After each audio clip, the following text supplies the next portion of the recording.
graça do Senhor Jesus esteja conosco. Muito obrigado porque você colocou na sua agenda um programa especial, vir à casa de Deus para o adorar em espírito e em verdade. E todas as vezes que nós adentramos esta casa, o único objetivo da nossa existência e da nossa vinda aqui deve ser esse: adorar ao Senhor, ter um encontro real com Ele, né? Muito bem, na sexta-feira nós estivemos aqui falando sobre um tema e nós chegamos a uma conclusão, uma pergunta final, sobre o que nós estamos fazendo com a família que Deus nos deu. Ontem, através da temática que nós exploramos, nós também chegamos a um consenso no final. O que eu estou fazendo com a vida que Deus me deu, porque eu tenho valor para Deus. E nós descobrimos isso através do seminário de ontem. E hoje nós vamos tentar responder a pergunta: o que nós estamos fazendo com a verdade que Deus nos deu, ok? Estou vendo ali o pastor Montano, um grande amigo, irmã Lélia, casal precioso, né? Passou aqui pela igreja de Juviver também. Pastor, seja bem-vindo, que Deus abençoe, viu? Muito bem, eu já tinha matado saudade de vocês através do filhão, mas agora estou vendo vocês aí. Muito bem, aí está a temática desta noite: famílias em busca de Deus. Eu prometi apresentar a minha família a vocês essa noite. Aí está a minha esposa, Eliette, está na foto da direita de vocês, e a minha filha Letícia. Ela está no NASP, ela tem 18 anos, e se tudo der certo, quer ingressar na carreira da medicina, né? Aqui estamos nós do casamento do meu filho, e viu vocês que eu falei a verdade ontem, né? Um dia minha esposa teve um surto, casou comigo, problema dela, né? Verdade? Problema dela. Agora tem que ficar casada comigo o resto da sua existência, tá certo? E aqui está a minha família por completo. Aí está minha filha Letícia, minha esposa, meu filho Tiago. Ele é tesoureiro na escola, numa das maiores escolas lá do Rio, em sistema de externato. E ali na extrema direita de vocês está a Paula, que nós resgatamos lá de Governador Valadares. A nossa passagem de Valadares, nós trouxemos um souvenir, uma lembrança bonita, que é a Paula, e ela hoje está casada com meu filho. É um casal muito envolvido na igreja, muito envolvido. Pense num casal assim, que respira igreja dia e noite, né? E às vezes eu tenho que falar com eles: olha, vai devagar um pouquinho, né? E tal. Não, pai, não dá para parar, tem que ir embora. E é assim que funciona, tá certo? Opa, eu ia esquecendo, a família não para por aí. Aí está um casalzinho que nós temos, a Milky e o Lupe, são dois shih tzus. O Lupe mora atualmente com meu filho, a Milky mora lá em casa. Eles andaram fazendo umas artimanhas, né? E a Milky hoje está grávida. Antes de vir para cá, a minha esposa fez uma ultrassom, é assim que fala? As mulheres me ajudem aí. E nós descobrimos que ela está esperando 4 filhotinhos, né?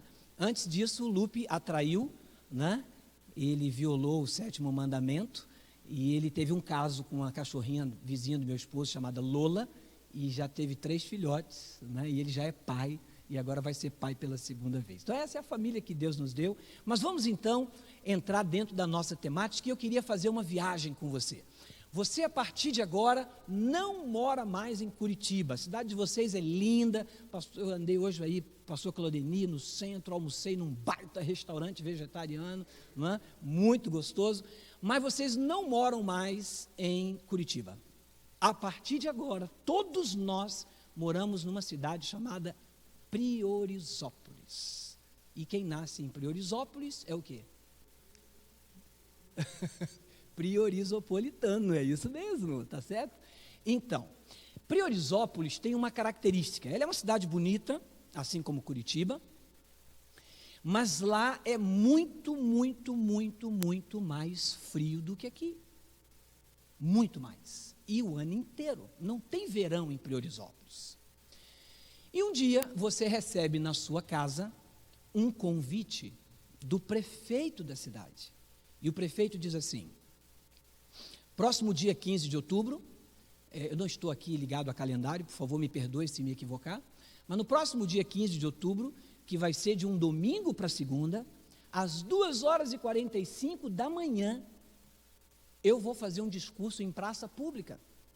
E eu estou convidando todo cidadão de Priorizópolis para vir assistir o meu discurso político aqui nessa praça. Bem, você, como um bom priorizopolitano, consulta o site do Serviço de Meteorologia e você descobre que no dia 25 de outubro ou 15 de outubro, sei lá mais qual foi o dia que eu falei, vai estar um frio de 12 graus abaixo de zero e uma chuva torrencial exatamente entre as 2 e as 3 da manhã, levando em conta que o discurso está marcado para as 2h45 da madrugada. A pergunta que faço: onde você estará às 2h45 da madrugada, com um frio de 12 graus abaixo de zero, uma chuva torrencial, entendendo que o convite é para assistir um discurso do prefeito em praça pública, céu aberto? Onde você vai estar? Dormindo, na caminha, quentinho, cobertor elétrico e tal. No rodapé do convite, porém, existe ali em letras miúdas, aquelas de contrato que você quase nunca lê, está lá: todo cidadão de Priorizópolis que vier ao discurso, não é sorteio, não é bingo, todo cidadão que vier será contemplado com um apartamento em qualquer cidade do Brasil que você desejar, um apartamento em Miami e 2 Jeep Renegade na garagem, um para você e um para sua esposa. Pensando nisso, vou fazer a pergunta de novo: onde você estará no dia 25 de outubro, às 2h45 da manhã, chuva, 12 graus, onde você vai estar? Assistindo o discurso, né? Posso ir para lá já agora, pastor? Por que você mudou de ideia? Porque existe inserido no convite um fator motivacional que fez com que o programa do dia 25 de outubro de 2016, às 2h45 da manhã, não importa o tempo, não importa o clima, não importa o que o prefeito vai falar, tornou-se prioridade na sua vida. Vocês entenderam isso aqui? Tudo é uma questão de prioridade. E quando a gente faz de alguma ideia, de algum sonho, de algum desejo, de algum objetivo, prioridade, nós colocamos ali como primeiro item da nossa agenda. É a prioridade da nossa agenda e nós queremos fazer. E eu queria contar a história para vocês, essa noite, de uma família. E para essa família, Deus se tornou prioridade. Prioridade. Abra sua Bíblia no livro de Gênesis. Eu estou fazendo um estudo dentro da área de família só no livro de Gênesis. Estou desenvolvendo várias temáticas e estou descobrindo coisas fantásticas dentro do livro de Gênesis, só dentro da área da família. Gênesis capítulo 6, a partir do verso 5, nós lemos assim: viu o Senhor que a maldade do homem se havia multiplicado na terra, e que era continuamente mau todo o desígnio do seu coração. Então se arrependeu o Senhor de ter feito o homem na terra, e isso lhe pesou no coração. Disse o Senhor: farei desaparecer da face da terra o homem que criei, homem e animal, répteis e aves dos céus, porque me arrependo de os haver feito. Porém, Noé achou graça diante do Senhor. Eis a história de Noé. Noé era um homem justo, íntegro entre os seus contemporâneos. Noé andava com quem está escrito na sua Bíblia aí? Com Deus. Sabem, a leitura primária de Gênesis capítulo 6, a partir do verso 5, não é uma leitura muito agradável. Existe algum teor aí, alguns conceitos teológicos que eu não terei tempo de abordar esta noite, principalmente o fato de Deus ter se arrependido, porque essa palavra está inserida aqui. Para mim não vem ao caso agora no tema que nós vamos estudar. O foco esta noite é outro. O fato é que o Gênesis começa dizendo ali que a maldade havia se multiplicado na terra. O coração do homem era mau. E eu peguei o comentário bíblico adventista, fui fazer uma análise sobre isso, e lá está escrito assim, que com raríssimas exceções, o homem, ele era mau, todos os dias e o dia todo. Olha que coisa tremenda. Ou seja, ele ia dormir pensando na maldade que faria no dia seguinte, e já acordava ansioso para dar cabo aos planos de maldade que havia feito no dia anterior. O homem era mau, as mulheres eram más, os jovens eram maus, os adolescentes eram maus, com raríssimas exceções, a maldade imperava. E eu fico tentando agora transcender aí o aspecto terreno e ir então até as nuances do céu e tentar ficar ali, pelo menos dentro de uma situação imaginária, ao lado de Deus, olhando para a terra e só contemplando a maldade. Maldade de dia, maldade à tarde, maldade à noite, e o homem sendo mau. Mas mesmo em meio a essa visão tenebrosa que Deus tem da terra, ele consegue avistar um ponto de luz. Noé e a sua família, os únicos antediluvianos humanos que foram salvos dessa catástrofe de envergadura mundial que acometeu então naquela época. Eu trabalhei com um presidente em Minas e ele dizia assim: tudo que vem depois do mas é problema. Vou dar um exemplo, né? E vou citar meu amigo pastor Montano, porque a gente se conhece há algum tempo. Olha, pastor Montano é um cara bom, pastorzão, já foi aí da alta sociedade da igreja, voz da profecia e tal, no Arautos do Rei, papapá, não sei o que e tal. Assim. Pastor Montano é um cara bom, um cara íntegro, tal, não sei o que. Mas, vírgula, amigão, tudo que vem depois do mais é bagaceira. Não é assim? A menina chega em casa para os pais e fala assim: papai e mamãe, arrumei um rapaz numa igreja e tal. Ele é cristão, ele lê a Bíblia, família cristã, entendeu? Mas o que vem depois do mais destrói tudo. É assim que funciona. O Gênesis, o autor de Gênesis, ele usa esse recurso só de maneira inversa.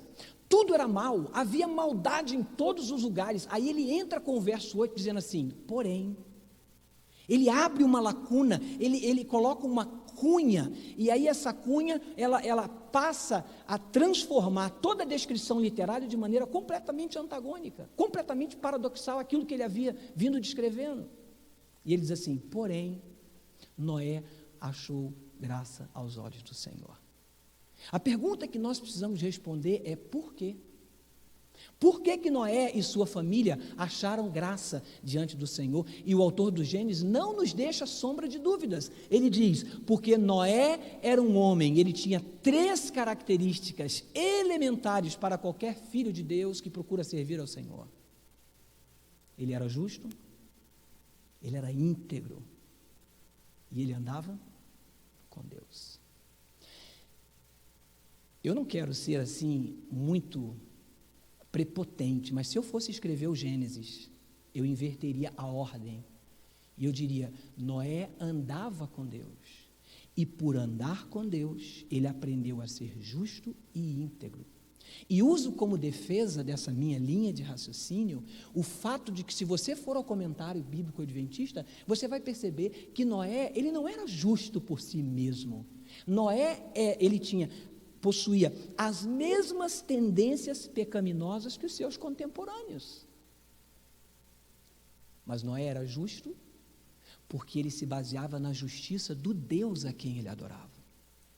Noé era íntegro porque ele aprendeu nas suas jornadas diárias e caminhadas com Deus de que ele precisava ser íntegro, assim como o seu Deus era íntegro. Um dia, nessas caminhadas com Deus, o Senhor chega para Noé e diz assim: Noé, está vendo o mundo que você conhece? Curitiba, Paraná, São Paulo, Rio de Janeiro, Minas Gerais, Bahia, Rio Grande do Sul, está vendo isso tudo? Contempla, estou vendo. Sua família, sogra, sogro, tio, primo, seus vizinhos, o pessoal do condomínio. Você está vendo a sua lavoura, porque Noé era lavrador, o investimento que você fez na tua vida, o patrimônio que você construiu. tudo isso será destruído. Tudo isso será destruído. Como você receberia uma notícia dessa envergadura? Como? E agora, a partir deste momento, Deus faz um pedido absurdo a Noé, se embrenhar numa construção de engenharia naval nunca feita antes, e passar a ser questionado e criticado durante mais de um século pelos seus vizinhos, que não tinham noção de alcance daquilo a que Noé se propunha fazer durante todo esse tempo. A vida de Noé, quando Deus deu esse desafio para ele, ela virou de cabeça para baixo. E eu não duvido muito que a tua vida também tenha virado de cabeça para baixo, num bom sentido, quando Deus entrou na tua história. Porque é assim que Deus faz. Porque quando Deus se apresenta a nós, quando Deus se revela a nós, quando nós permitimos e abrimos o coração e Deus entra na nossa vida, a nossa vida, nós sofremos um turbilhão de situações que são contrárias à nossa tendência natural. Querem ver uma coisa? Hoje, por exemplo, está frio. Você acha que, humanamente falando, se dependesse só de mim, onde é que eu estaria? Eu estaria em casa ao lado da minha esposa, filho. Mas por que estou na igreja?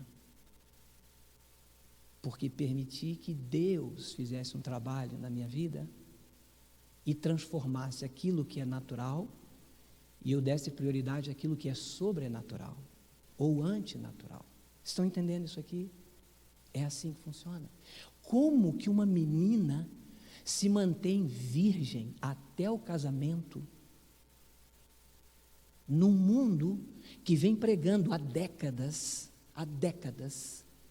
sobre o sexo livre? Como? É porque Deus pega o natural e implanta ali o sobrenatural. Estão entendendo isso aqui? Entre outras situações. Noé viveu um dilema durante um século. Mas para mim, o dilema maior de Noé não foi esse. Sabe, eu tenho uma visão assim bem acentuada do que Noé viveu. E na minha cabeça, um dia, Noé levanta os olhos e ele vê os animais saindo da floresta, a pouca floresta que sobrou no condomínio onde ele morava, porque Noé foi um anti-ecologista tremendo, ele passou a cortar tudo quanto era madeira que ele via na frente, né? Os animais saindo e entrando na arca, e Noé pensou, se os animais são irracionais, estão entrando na arca, o que eu devo fazer? Entrar na arca, amigo. E ele entra, diz o texto que o anjo sela a porta da arca e a chuva caiu. Foi assim que aconteceu? Era fácil demais. Fácil demais. Quantos dias Noé ficou dentro da arca sem cair chuva? 7 dias. Primeiro dia, solzão lá fora e tal. E a vizinhança ao redor da arca. E aí, Noé? Fala, garoto, como é que está o clima aí dentro? Tal, quente, tal, né? E a bicharada lá dentro, comendo, né? E você sabe que come tem que sair, tá? Então, come. Entenderam o que eu estou falando?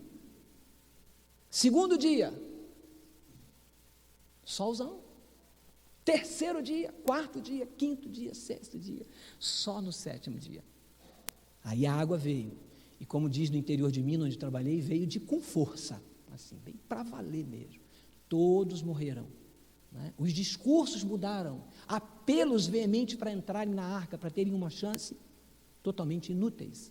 E agora a arca, ela começa então a flutuar naquele mar revolto, naquela coisa toda que você fala, bom, agora Noé estava tranquilo, satisfeito, vingado, porque a vitória lhe tinha sido dada durante 100 anos, e aqueles 7 dias fatídicos, eles haviam criticado, mas Noé estava certo, Deus lembrou de Noé.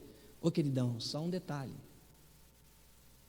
Noé sabia que ia chover, mas Deus não falou para Noé quando que ia parar de chover. Quantos dias choveram? 40 dias e 40 noites. Eu não sei aqui em Curitiba, mas no Rio de Janeiro nós temos um clima que quando tem chuva torrencial, é chuva torrencial. E 2 horas de chuva no Rio de Janeiro, acabou a cidade. Alaga tudo, o trânsito interfere, fecha não sei o que e tal. É horrível.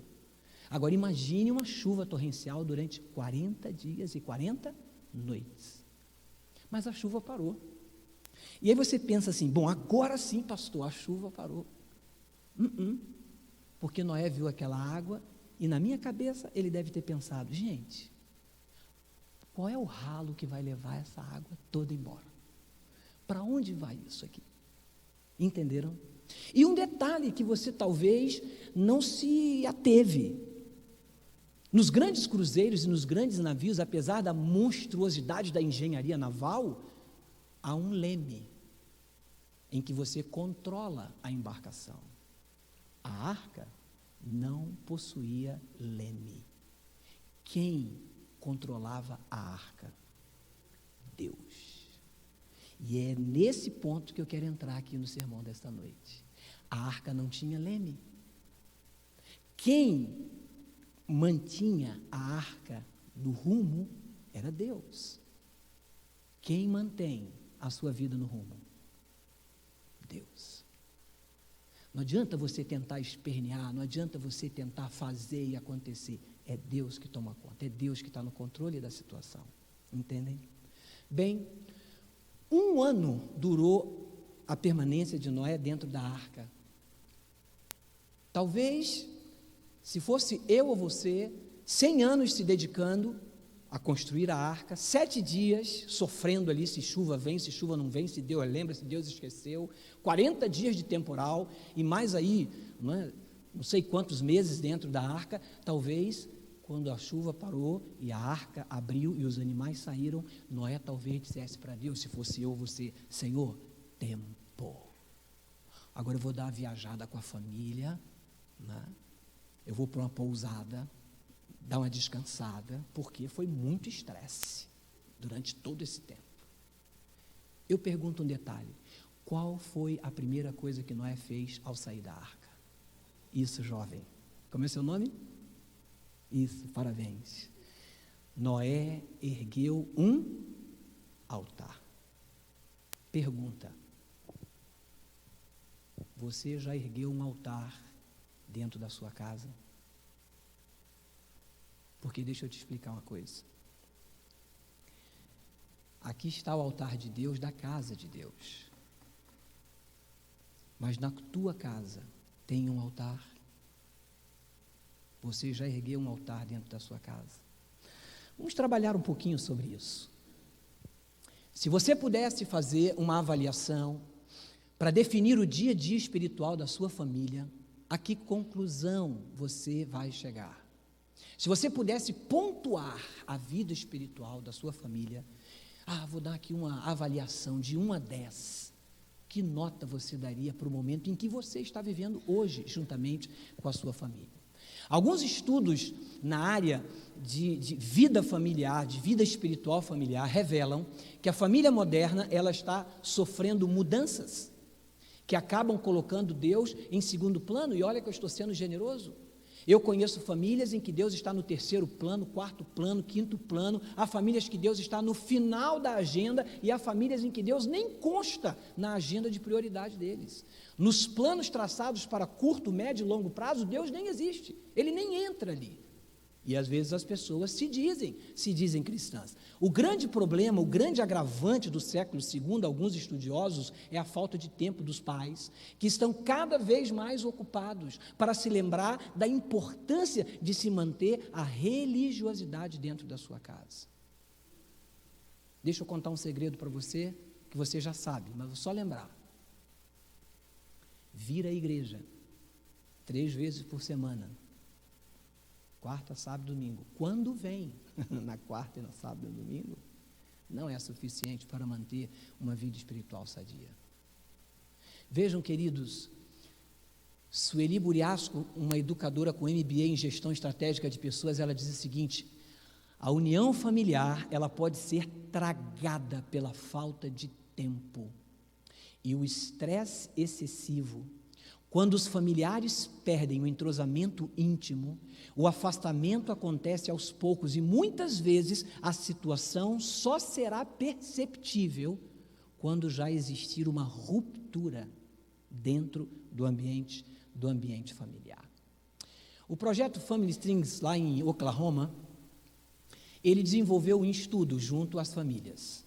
E o objetivo desse estudo era descobrir qual é o segredo, quais são as características de uma família que eles consideram assim particularmente fortes, uma família estruturada, né? Uma família sadia espiritualmente. E eles chegaram à conclusão, eles descobriram 6 características. Entre elas, uma família forte, ela tem como característica, elas empreendem muitas coisas em conjunto, os membros da família trabalham em conjunto, tomam decisões em conjunto. Segundo ponto, eles possuem bons padrões de comunicação. O resultado da característica de uma família forte é que eles se comunicam bem, eles traçam diálogo, eles conversam, eles interagem entre eles. Terceiro ponto, eles são comprometidos um com os outros. À luz disso, nós entendemos que existem famílias hoje que vivem dentro da mesma casa, mas não tem nada a ver um com o outro, né? Eu, por exemplo, já visitei alguns lares onde no quarto do menino está escrito assim, uma placa na porta do quarto, não perturbe. No da menina, zona proibida, não ultrapasse. Ou seja, isso não é uma família, isso não é um lar, é um albergue onde as pessoas vivem cada um no seu quadrado. Entenderam? Quarto ponto, eles disseram que uma família forte tem habilidade para lidar de modo positivo com as crises. E aí entra todo aquele contexto que nós analisamos no culto de ontem. Expressam muito apreço entre si. E qual seria o sexto e último item para uma família forte? Vocês têm ideia? Eu queria trabalhar isso com vocês aqui, ó. Alto grau de orientação religiosa. Religiosa. Vamos trabalhar um pouquinho esse sexto item. O Lar Adventista já tinha registrado isso muito antes desse Instituto de Oklahoma chegar a essa conclusão. E a serva de Deus diz assim, a religião é necessária no lar, só ela pode prevenir os ofensivos erros que tantas vezes amarguram a vida conjugal. Religião dentro da nossa casa. Uma pesquisa feita por uma revista norte-americana, uma revista protestante, revelou que 20% dos cristãos ali fazem culto diariamente. 28% fazem culto ocasionalmente. Mas o que mais impressionou os que elaboraram a pesquisa é que daquelas pessoas que se dizem cristãs, frequentadores de uma igreja, 52% nunca fazem o culto da família. Nunca reúnem a sua família ao redor do altar de Deus. Nunca. Restringem a sua vida apenas a vir à igreja e ir para casa. Está certo? Testemunho Seleto, volume 2. Se já houve tempo em que toda casa deveria ser uma casa de oração, que tempo é? Agora é esse tempo. Esse tempo é agora. Quais são os fatores que impedem as pessoas de terem a sua adoração diária? O primeiro item da lista que aparece é esse aqui, olha. Trabalho. Trabalho. Nós estamos vivendo numa sociedade de iniciativa capitalista. E aí, como resultado, tudo que nos impulsiona é ter mais e mais. A gente precisa ter o melhor emprego, precisa ter o melhor carro, precisa ter a casa mais bonita da rua, a gente precisa ter um tênis da Nike, a gente precisa ter um terno, não sei qual é a marca, não é? Porque pobre, quando vai fazer essas comparações, só se dá mal. Uma vez eu fui falar isso em Botafogo, e fui falar assim, não, então, assim, você pensa em ter o melhor perfume da Boticário, o pessoal riu, falou, pastor, Boticário não é melhor perfume, não é? Mas para meu padrão de vida, Boticário já é assim o top do top, né? Não pode ter mais do que isso. Vocês estão entendendo? E eu temo como pastor que isso invada a igreja. Porque se a gente percebe que está encostando aqui na igreja um camarada ali, né, com, sei lá, um carrão de 100 e tantos mil reais aí, preto, blindado, com vidro e roda de liga leve e tal. Aí você olha para o camarada saindo com a sua família do carro e fala assim, eis como é abençoado o homem que serve ao Senhor. Mas se ele chega num fusquinha, você diz assim, quem pecou? Esse ou seus pais, para que tal merecesse esse castigo? Né? Quem pecou? Eu temo que como pastor, a gente adoeça dentro desse sentido aqui, ter uma visão de vida completamente materialista, quando na realidade, amigão, quando a gente morre, quando a gente deixa de viver, vai para onde? Para onde vai? É 7 palmos, irmão. Não tem esse negócio de ter 14 palmos, não, é 7 palmos para cada um e acabou o assunto. Vocês estão entendendo isso aqui? Todos nós somos iguais. Fatores que costumam impedir a nossa adoração: excesso de atividades em nossa agenda. Olha o que diz um sociólogo alemão, ele diz assim: a variabilidade de estímulos que nós recebemos todos os dias faz com que a gente comece a fazer um processo de seleção. A gente começa a selecionar um processo seletivo daquilo que nós vamos fazer, daquilo que nós vamos colocar como prioridade, e aquilo que não, aquilo que é imprescindível e aquilo que pode esperar. E deixa eu dizer aqui uma notícia triste: normalmente, sabe quem a gente faz esperar? Você tem ideia? Deus. Porque Deus é bonzinho, Deus é misericordioso, Deus não fica no nosso ouvido reclamando, buzinando, ligando, passando mensagem: cadê você, onde é que você está?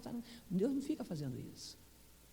E a gente acaba sempre colocando Deus lá para o final da fila. Pais e mães, por mais importantes, por mais prementes que sejam os vossos afazeres, não deixais de reunir a vossa família em torno do altar de Deus. Fatores, terceiro fator: uso excessivo da tecnologia moderna. Como isso toma o nosso tempo? Outro dia, eu vou confessar um pecado para vocês. Vocês não vão me bater, não? Não vão ficar tristes comigo? O pessoal do Rio já sabe. Eu já fui chamado de troglodita, sabe? Homem das cavernas. Outro dia um pastor amigo meu falou: rapaz, a gente não te encontra, porque eu não tenho Facebook. Eu não tenho. Porque eu aprendi uma coisa: não tenho nada contra quem tem, por favor. Não estou demonizando quem tem. Minha esposa tem, minha filha tem, sem problema. Não estou demonizando. Só que elas me ensinaram o seguinte: pai, é o seguinte, toda vez que você posta alguma coisa no Facebook, tem um negocinho assim, não é isso? E outro assim. Eu acho que se eu tiver Facebook, só vai para... Entendeu? Porque eu sou um cara péssimo para poder ficar respondendo. Eu não tenho tempo para isso. Ficar ali respondendo, dando satisfação, tal. Outro dia, o meu celular tocou. E ele tocou com um barulho diferente. Era um barulho diferente, não era o barulho que eu tinha colocado. E quando eu olhei e apertei assim, né, apareceu o rosto da minha irmã. Aí eu coloquei o telefone literalmente em cima da mesa e falei: pronto, meu telefone está possuído. Literalmente o meu telefone está possuído. A minha irmã está dentro do telefone. Como que pode isso? Ela estava nos Estados Unidos, né? A minha sobrinha mora lá e minha irmã vive mais lá do que aqui, tá certo? E aí ela me explicou, falou: não, mano, é porque aqui tem um programa agora chamado FaceTime, que você consegue falar vendo a pessoa. Eu falei: olha que coisa interessante, né?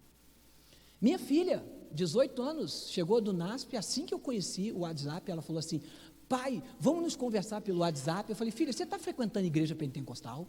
Eu já não te falei que dom de língua não é por aí? Ela falou: não, pai, o WhatsApp é um programa que você conversa e tal. E aí fomos conversando. A tecnologia, ela tem roubado o nosso tempo a ponto de chamar a atenção de autoridades fora da igreja e que se detêm a estudar o caso de pessoas que já têm dependência tecnológica. E olha só o que eu descobri, olha isso aqui. A tecnologia prende a nossa atenção de tal forma que nós acabamos por ficar desconectados do mundo à nossa volta. E querem mais? Jornal do Brasil, agosto de 2015. Olha o que saiu no Jornal do Brasil. Olha isso aqui. Estudos recentes apontam que mudanças causadas no cérebro pelo abuso da utilização da web e do WhatsApp são similares aos efeitos de drogas químicas, como o álcool e até mesmo o que está escrito lá? Cocaína. Não foi um jornal qualquer que publicou isso, foi o Jornal do Brasil, na edição do dia 3 de agosto de 2015. Ou seja, os efeitos no cérebro desse uso excessivo de tecnologia se compara ao uso de cocaína. E o último item que eles acharam que impede a gente de fazer a nossa devoção pessoal é porque nós estamos vivenciando uma igreja que é composta de membros que enxergam a religião e têm a religião como uma religião secularizada. A igreja é um clube. Eu venho à igreja, eu vejo os meus amigos, eu anestesio, se é que posso usar esse termo, eu lavo a minha consciência diante do Senhor e depois do sábado eu vou para as minhas atividades e no próximo sábado eu volto para a minha sessão de descarrego espiritual. É isso. Na prática, é triste, mas é isso. É isso. O que nós estamos fazendo com a verdade que Deus colocou na nossa mão? Entenderam? A religião, segundo esse caderno de sociologia escrito por James Rachels, ele diz assim: a religião costumava desempenhar um papel importante na vida das pessoas. Por que houve declínio? Por que a religião hoje não é encarada mais como o cerne da vida da pessoa, a prioridade da vida da pessoa? Por quê? Sabem por quê? 2 motivos. Primeiro, prestígio da ciência. Hoje nós temos o predomínio crescente de uma visão científica do mundo. Sabe o que quer dizer isso? Tudo que não é palpável. Porque se eu chegar para você e disser assim, isso aqui é madeira, você acredita em mim? Por que você acredita? Porque você está vendo e porque você pode tocar. Aí você entra dentro de um campo objetivo, entende? Acontece que essa visão científica do mundo e essa mania de nós trabalharmos tudo dentro de um processo empírico acaba nos fazendo ter muita dificuldade em crer em coisas que são abstratas e não concretas. E deixa eu dizer, Deus está dentro do campo abstrato. A fé é abstrata, assim como o amor, que você não vê, não toca, mas sente.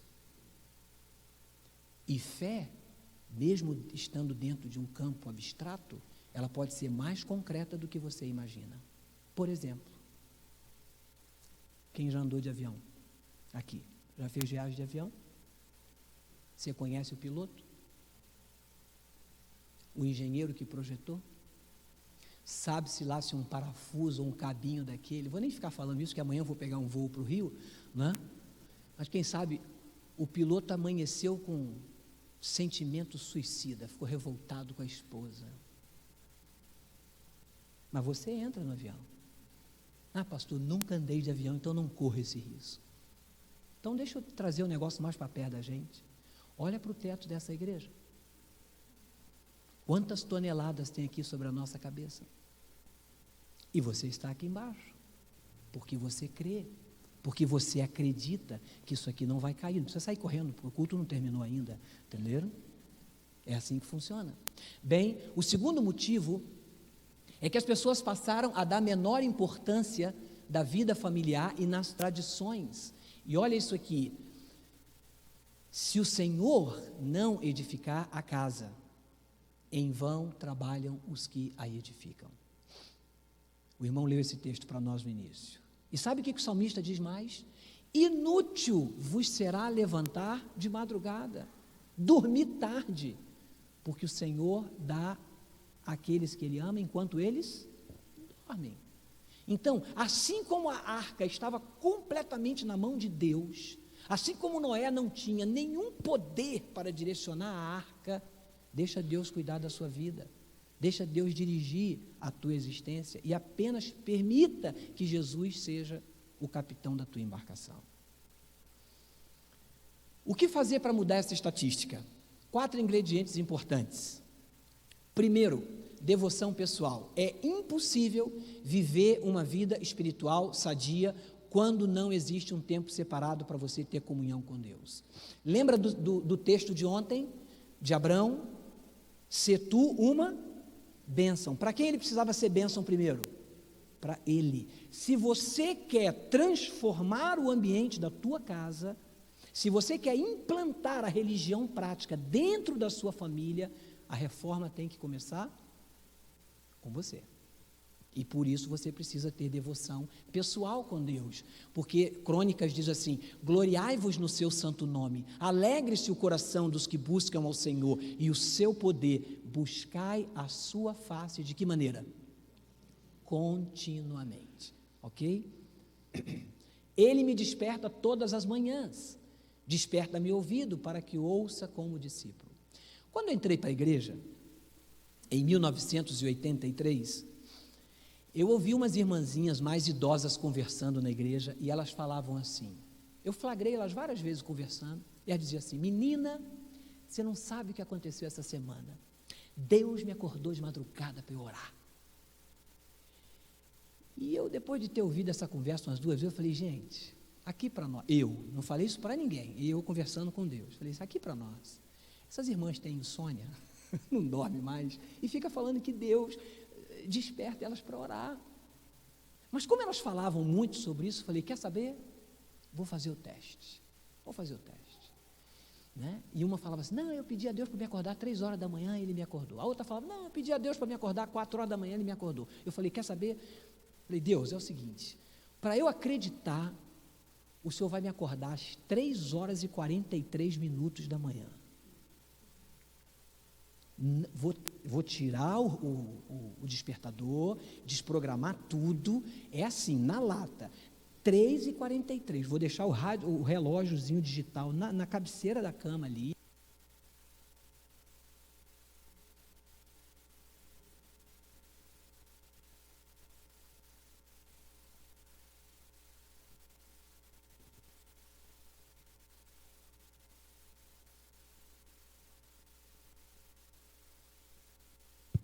Ok, tem algumas igrejas que é assim, né? Acabou o tempo do culto, encerra o microfone, pastor acaba, então assim, eu pedi a Deus, falei assim: ó Senhor, o Senhor vai me acordar às 3h43, se o Senhor me acordar, eu creio. Nunca desafie a Deus. Que hora que eu acordei? 3h43 da manhã. Eu vou te dizer uma coisa, quando você pede a Deus para acordar de madrugada para orar, e você passa um tempo, os minutos que você investiu na oração não lhe fazem falta, muito pelo contrário, você acorda muito mais disposto no dia seguinte. Então não tenha medo de fazer esse acordo com Deus, ok? Segundo, oração. É de vital importância desenvolver o hábito de uma vida de oração e estudo da Bíblia. Pela manhã o Senhor ouve a minha voz, pela manhã apresento a Ti a minha oração e vigio. Ore todas as vezes que você for sair de casa. Ore todas as vezes que você estiver com a sua esposa. Eu flagrei Eliette várias vezes de madrugada, ajoelhada na cama, ali no chão, meus filhos dormindo, e ela com a mão imposta, rogando bênção de Deus na vida dos meus filhos. Não foi uma nem 2 vezes que a minha esposa fez isso, orando pela vida dos nossos pequeninos. Nosso exemplo maior, que é Jesus, ele levantava-se de madrugada muito cedo, ainda escuro, e ia para um lugar deserto, o lugar dele, e ali ele estabelecia o seu altar e ele orava. O penúltimo item: frequência sistemática à igreja. Quase todo casamento começa no altar, não é assim? O casal vem bonitinho, recebe aqui a bênção de Deus. E muitos casamentos fracassam, porque os casais não buscam a bênção de Deus regularmente depois que casam. O salmista diz: alegrei-me quando me disseram, vamos à casa do Senhor. Eu vou dizer uma coisa para vocês, irmãos, aqui de coração. Eu me batizei no dia 17 de setembro de 1983. De lá para cá, eu nunca, nem por brincadeira, eu falei assim: vou sair da igreja. Eu venho de um berço católico misturado com espiritismo, e eu vou dizer a vocês, eu amo a igreja que eu frequento. E não é porque eu sou pastor. Eu vivi nessa igreja 9 anos antes de entrar no ministério. Passei por praticamente todos os cargos da igreja.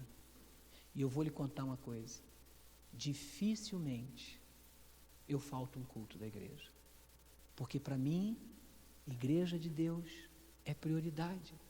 Eu não entendo por que as pessoas só vêm na igreja no sábado. Eu não entendo porque num domingo como esse as pessoas não vêm à igreja. Eu não entendo. A igreja precisa se tornar o centro da minha existência, o centro da minha vida, porque é ali que eu tenho o meu encontro real com Deus. Eu posso encontrar Deus em qualquer lugar? Posso, obviamente. Mas se a igreja não tivesse assim a sua importância, Deus não a teria implantado. Se Deus implantou, é porque ela tem um propósito, tá certo? E o último item para nós trabalharmos essa noite, culto familiar. Em cada família deve haver um tempo determinado para os cultos matutinos e vespertinos. De manhã e à tarde, você cultuar a sua família com Deus. A prática do culto, ele nos traz pelo menos 7 benefícios. Aí está, cria na família a oportunidade de adorarem juntos, desenvolve um modelo de unidade, união com Deus, estimula os filhos a valorizarem os assuntos espirituais, facilita a comunicação na família, oferece a oportunidade de nós vivermos experiências espirituais dentro da nossa própria casa. E mais, promove o uso da força moral nas atividades cotidianas. Um dia eu recebi uma ligação do meu filho. Ele estava no NASP, Capão Redondo, e ele falou assim: pai, eu estou te ligando para agradecer você e minha mãe. Eu falei: mas agradecer por quê, filho? Ele falou: não, queria agradecer. Ficou 7 anos fora de casa, vivendo internado. Ele falou: pai, eu já tive muitas oportunidades de fazer coisas erradas, contrárias à vontade de Deus, mas todas as vezes que eu estava a ponto de fazer, eu me lembrava de que havia um pai e uma mãe orando por mim, e eu ficava inibido de fazer essa coisa. Então, pai, eu quero te agradecer, porque eu continuo no caminho de Deus. Agradeço primeiro ao Senhor, mas depois as orações sua e da mamãe, né, que eu sei que intercede todos os dias por nós, e até hoje a gente ora por eles, né, pela minha nora, pelos nossos parentes e amigos, e faz com que os filhos vejam seus pais como pessoas que dependem do amor e cuidado e proteção de Deus. Se meu filho me vê como homem prostrado diante do altar, pedindo a bênção do Senhor, ora, o caminho que ele vai seguir quando ele tiver dificuldade, vou contar com a mesma ajuda que meu pai conta. É Deus que está nos céus e precisa pertencer ao meu cotidiano, à minha vida, né? Aqui vai algumas dicas para tornar o seu culto agradável. O culto precisa ser aprazível e interessante. Tem pessoas que transformam o culto num martírio, principalmente quando tem filho pequeno, né? Ele precisa ter um horário e um lugar especial. Eu batizei na igreja de Botafogo um dono de uma escola para crianças especiais e a sua esposa, que era advogada. E eles me levaram no apartamento deles ali no Flamengo, e eles falaram assim: pastor, vem cá, quero mostrar uma coisa para você. Está vendo aquele cantinho ali? Aí eu falei: sim. Falou: ali ficava o nosso minibar. É ali que meu marido tinha os seus uísques importados e não sei o quê, e pá, não sei. Aí eu falei assim: é mesmo? Eu falei: é. Falei: e aí, você fez o que com o bar? Falei: acabei com o bar. Eu falei: e as bebidas? Falei: não, a bebida eu joguei tudo no ralo, porque se eu não posso beber, ninguém pode. Então joguei tudo no ralo. Falei: beleza, a bebida foi para o esgoto, os ratinhos fizeram festa, aí galera, uísque importado e tal, né? Fizeram festa lá no esgoto e tal. E eu falei: o que você faz naquele espaço ali agora? Ela falou: ali é o altar que nós estabelecemos para ter o nosso encontro diário com Deus. Que legal! Antes, um local de bebida, agora um local para beber o suco que desce do céu, né? Essa coisa assim. Bem, tem então um lugar. Ter lições, cânticos, história e oração, passar de maneira criativa. Se você tiver filho pequeno, por favor, não senta a criança e fala assim: hoje papai vai ler Salmo 119 para a gente aqui, entendeu? Ou não convida o garoto assim: queridos, aqui, papai vai contar uma história. Ano 457 do Antigo Testamento, Artaxerxes baixou um decreto e aí sai o ponto principal para iniciar o processo das 2.300 tardes e manhã. Passa-se um período de 1.260 anos, a criança não vai entender nada disso, irmão. O que a criança quer saber é que Davi, um guri baixinho, pegou uma pedrinha, jogou na cabeça do gigantão e ele caiu. É isso que a gurizada quer saber. Então transforme o seu culto em um culto interessante dentro de casa. Os temas precisam ser simples e fácil para a compreensão dos seus filhos, né? E os filhos chegam numa época que eles estão na adolescência, eles não ficam falando muito. E tem pai que gosta de, né? Fala, lê o versículo, canta um hino, sabe? Deixa o guri ali, ele está aprendendo, ele está internalizando, administre, saiba isso aí, tá bom?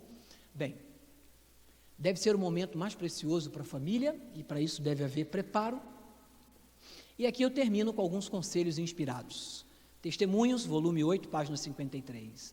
Não permitais que nenhuma coisa, por mais querido que seja, por mais amado que seja, absorva sua mente e seus afetos, causando distração da palavra de Deus e da oração. Faria muito bem se cada um de nós passássemos pelo menos 1 hora refletindo sobre a vida e ministério de Jesus. Ao meditar em seu grande amor, seu sacrifício por nós, a confiança nele será mais constante, nosso amor vivificado, e seremos mais profundamente imbuídos do seu Espírito, desejado de todas as nações, página 83. E o último texto dessa noite, semelhante aos patriarcas da antiguidade, os que professam amor a Deus, deveriam fazer o que, queridos? Está escrito ali? Erigir um altar ao Senhor, onde quer que armem a sua tenda. Pais e mães deveriam muitas vezes erguer os seus corações a Deus em humilde súplica por si mesmo e pelos seus filhos. Aí, quando nós conseguirmos colocar isso em prática, a religião transcende ao espaço físico da igreja, invade a nossa vida no dia a dia, e aí, de uma maneira bem assim, bem prática, eu posso dizer o que Josué disse. Vamos ler juntos? Eu e a minha casa serviremos ao Senhor. É eu transpor a religião da igreja de Deus para dentro da minha casa e fazer da minha casa um local de adoração, porque ali dentro do meu lar eu estabeleci um altar ao Senhor, para adorá-lo em espírito e em verdade, pela manhã e à tarde. E o nome do meu Deus é honrado dentro da minha casa, dentro da minha família. E com isso, se a gente faz disso uma prática, a gente percebe que se os lares começam a ficar fortalecidos, a igreja fortalece. E você tem uma noção muito clara, muito mais clara daquilo que Deus espera que você faça com a verdade que Ele confiou em tuas mãos. Jesus está voltando, Ele está às portas. Nós somos a igreja remanescente. Nós somos. E o que nós estamos fazendo com isso? Que tipo de notícia nós estamos dando para o pessoal que mora aqui ao lado, nos prédios? Eles sabem que Jesus vai voltar? Eles sabem que aqui as famílias são abençoadas, que os nossos filhos são criados no temor da palavra do Senhor? O que nós estamos fazendo com a verdade de Deus? Então, meu desafio esta noite é que não importa se a prática do culto era inexistente na sua casa. A minha oração e o meu desejo é que, a partir de hoje, você faça disso uma prioridade na sua vida cristã. Que Deus te abençoe. Amém.